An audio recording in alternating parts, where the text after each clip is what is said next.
السلام علیکم۔ آج اسلامک ٹی وی کی طرف سے میں آپ کو دنیا کے سب سے پہلے قاتل کے بارے میں بتانے جا رہا ہوں۔ کیا آپ جانتے ہیں کہ اس دنیا کا سب سے پہلا قتل کس نے اور کیوں انجام دیا تھا؟ تو چلیے یہ جاننے کے لیے ویڈیو کو شروع کرتے ہیں۔ بسم اللہ الرحمن الرحیم۔ دنیا کا سب سے پہلا قاتل۔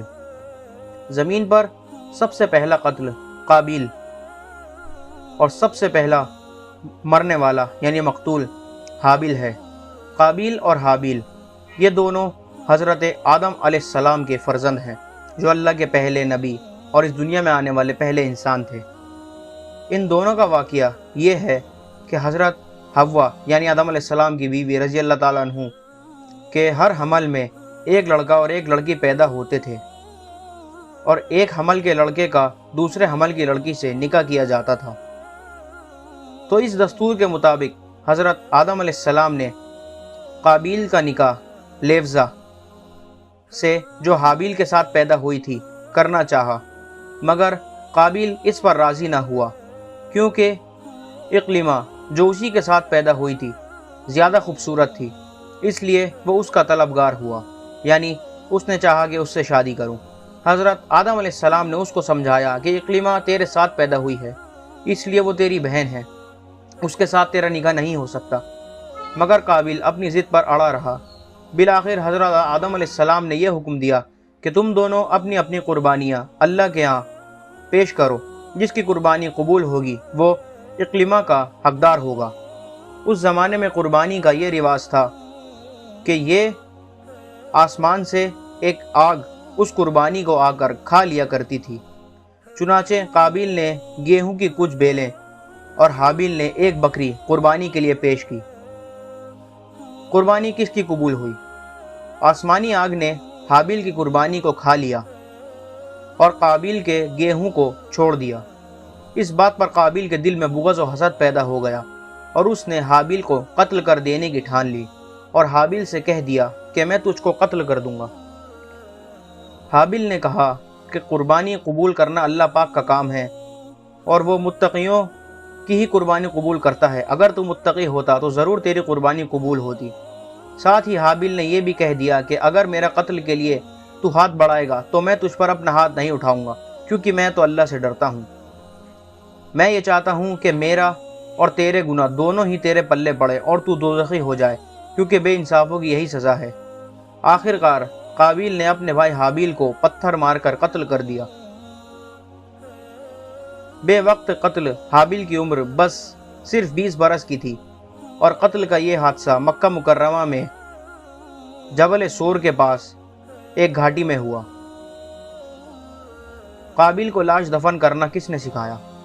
جب قابیل نے حابیل کو قتل کر دیا تو چونکہ اس سے پہلے کوئی آدمی مرا ہی نہیں تھا، اس لیے قابیل حیران تھا کہ بھائی کی لاش کا کیا کروں۔ چنانچہ کئی دنوں تک وہ لاش کو اپنی پیٹھ پر لادے پھرا۔ پھر اس نے دیکھا کہ دو کوے آپس میں لڑ رہے ہیں اور ایک نے دوسرے کو مار ڈالا۔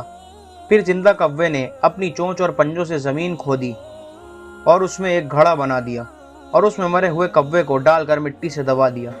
یہ منظر دیکھ کر قابیل کو معلوم ہوا کہ مردے کی لاش کو زمین میں دفن کرنا چاہیے۔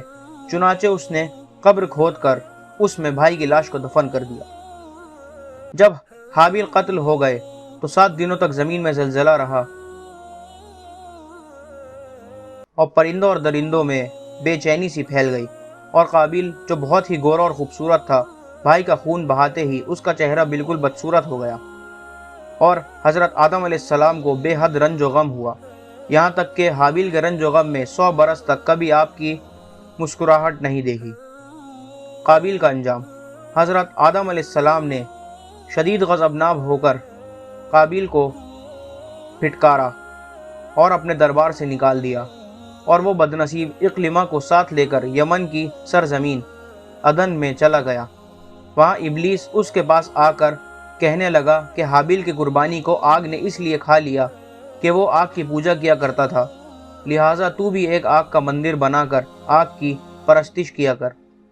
چنانچہ قابیل پہلا وہ شخص ہے جس نے آگ کی عبادت کی، اور یہ روئے زمین پر پہلا شخص ہے جس نے اللہ پاک کی نافرمانی کی، اور سب سے پہلے زمین پر خون ناحق کیا، اور یہ پہلا وہ مجرم ہے جو جہنم میں سب سے پہلے ڈالا جائے گا۔